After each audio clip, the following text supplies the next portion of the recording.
correlate to grit produced. And the interesting thing about it, and this is the point made in Art of Impossible, it's not just that peak performance is getting our biology to work for us rather than against us. It also turns out that that biology, from an evolutionary standpoint, from a developmental standpoint, is designed to come online in a certain order, in a certain way. You can go any which way you want. You can go, like, you could break the rules.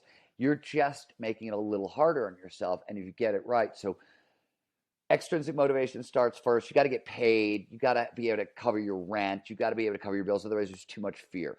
Then there's the big 5 intrinsic motivators. Starts with curiosity. That builds into passion. That becomes purpose.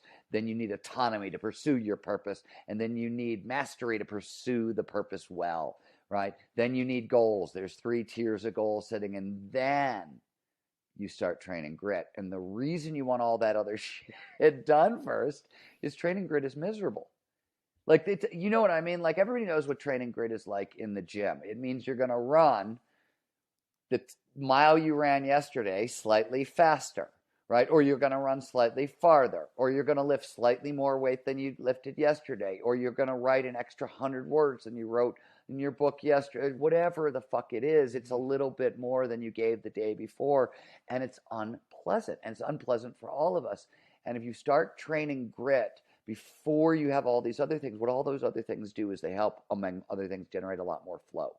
So by the time you start doing the super sucky thing, you've already got some flow in the equation, because if you don't, that's a recipe for burnout, right? Grit without flow is burnout.